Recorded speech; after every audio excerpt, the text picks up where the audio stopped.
Bismillahirrahmanirrahim. Assalamualaikum warahmatullahi wabarakatuh. Pada video ini saya akan menjelaskan tentang erodibilitas tanah.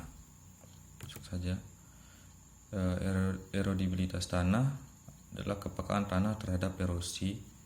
Kemudian menurut Hudson 1978 itu mudah tidaknya suatu tanah tererosi, sedangkan Young et al. Dalam page 2002 erodibilitas tanah adalah mudah tidaknya suatu tanah untuk dihancurkan oleh kekuatan jatuhnya butir-butir hujan atau oleh kekuatan aliran permukaan.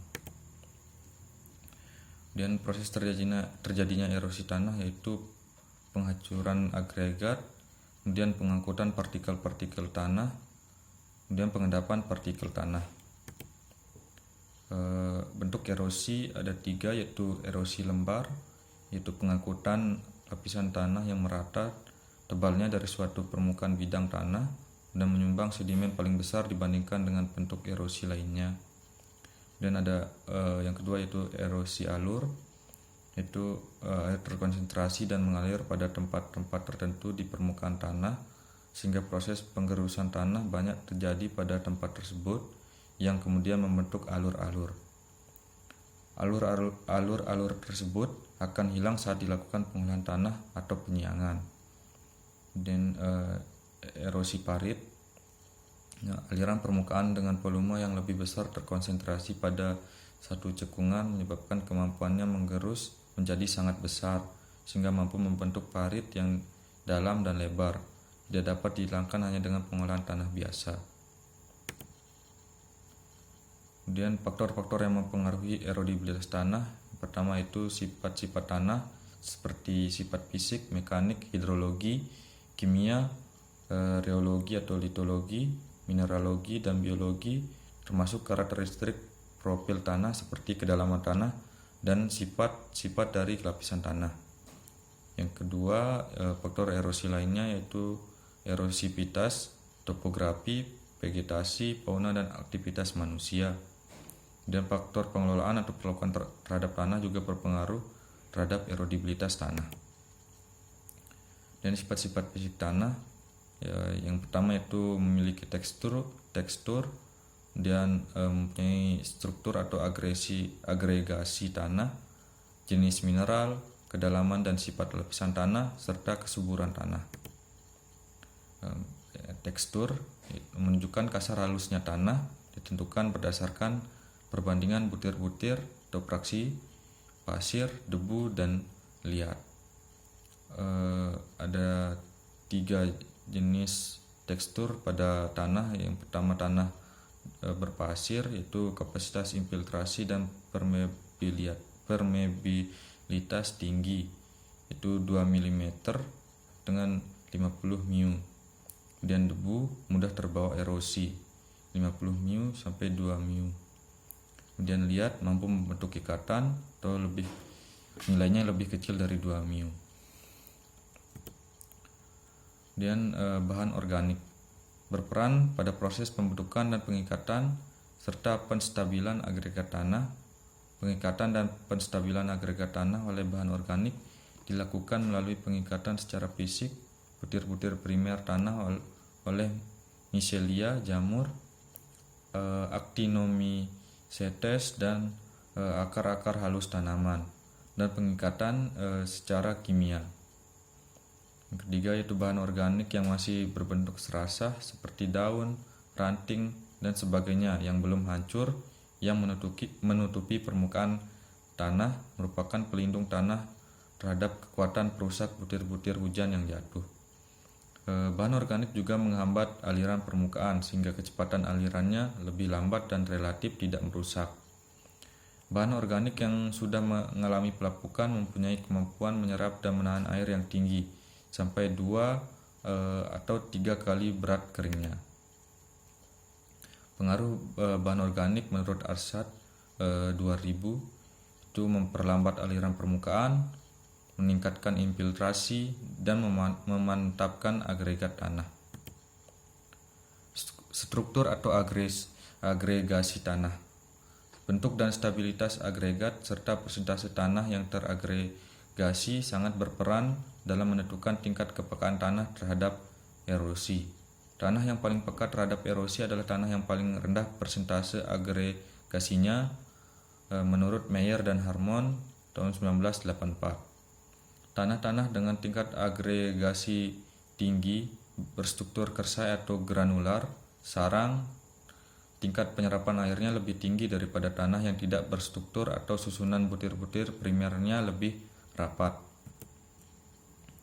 Stabilitas agregat tanah sangat berpengaruh terhadap pemantapan pori tanah. Tanah-tanah yang mudah terdispersi atau agregatnya tidak stabil, maka pori-pori tanahnya mudah hancur atau tertutup atau tersumbat oleh liat atau debu yang disebut dengan erosi internal, sehingga laju dan kapasitas infiltrasi tanah mengalami penurunan. Kemudian jenis mineral sangat erat hubungannya dengan sifat-sifat tanah yang dihasilkan. Liat yang mempunyai nisbah silika terhadap sesquioxida lebih besar dari nilai kritikal, lebih dari 2, umumnya plastis dan mengembang jika basah, sedangkan yang mempunyai nisbah kurang dari 2 umumnya kersai dan tidak mudah tererosi. Mineral liat smectite atau montmorillonite mempunyai nisbah silika terhadap sesquioxida yang tinggi, dan diketahui bahwa tanah-tanah yang banyak mengandung liat ini bersifat mengembang dan plastis jika basah, sehingga agregatnya tidak begitu stabil dalam air dan oleh karenanya mudah tererosi. Mineral liat kaolinite yang mempunyai nisbah silika terhadap sesquioxida rendah bersifat tidak mengembang dan hanya sedikit plastis jika basah dan membentuk agregat yang stabil. Kepekaan erosi tanah dengan mineral liat ilit berada di antara liat smectite atau montmorillonite dan kaolinite. Oksisol yang mengandung sesquioxida tinggi dan silika yang rendah membentuk agregat yang stabil dan tahan terhadap erosi. Dan di sini ada kedalaman dan sifat lapisan tanah. Merupakan karakteristik profil tanah yang berpengaruh terhadap erodibilitas tanah, dan kedalaman tanah sampai lapisan kedap atau bahan induk akan menentukan jumlah air yang meresap ke dalam tanah. Sifat lapisan tanah berpengaruh terhadap laju peresapan air ke dalam tanah. Jumlah dan laju peresapan air ke dalam tanah sampai lapisan kedap sangat menentukan besarnya aliran permukaan, dan hal ini sangat menentukan daya rusak dan daya angkut dari aliran permukaan. Tanah-tanah yang dangkal seperti entisol umumnya mempunyai kemampuan untuk menampung air relatif rendah. Sedangkan pada tanah-tanah yang tergolong ultisol atau alpisol, keberadaan horizon bawah permukaan yang bersifat kedap atau horizon argilik dapat menjadi faktor penghambat proses peresapan air ke dalam tanah. Kedalaman tanah dan sifat-sifat lapisan tanah sangat berpengaruh terhadap pertumbuhan vegetatif tanaman. Pertumbuhan vegetatif tanaman yang cepat memperbesar kebutuhan air untuk pra-evapotranspirasi. Kandungan air dalam tanah akan cepat menurun, termasuk air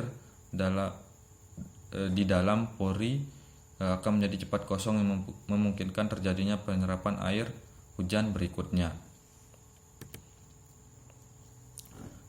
Kesuburan tanah. Pengaruh kesuburan tanah terhadap erodibilitas tanah berpangkal pada kaitannya dengan pertumbuhan tanaman. Pada tanah yang relatif lebih subur, pertumbuhan tanaman akan relatif lebih baik, sehingga berdampak pada tingkat kemampuan penyerapan air oleh tanah. Pada lahan yang subur, keberadaan sumber-sumber bahan organik tanah akan lebih terjamin. Jadi peranan bahan organik dalam menentukan kepekaan tanah terhadap erosi sangatlah penting. Perbaikan porositas pada tanah-tanah yang subur juga dapat terjadi karena pengaruh pertumbuhan akar tanaman. Lubang-lubang bekas perakaran atau celah-celah yang terbentuk di sekitar perakaran akan meningkatkan kemampuan tanah untuk melewatkan air. Pada tanah yang subur, kehidupan biota tanah juga akan lebih baik. Biota tanah seperti cacing sangat berperan dalam perbaikan sifat fisik tanah. Mikroorganisme tanah juga merupakan faktor penting dalam ekosistem tanah. Di antaranya berpengaruh terhadap stabilitas agregat tanah. Sekian presentasi dari saya.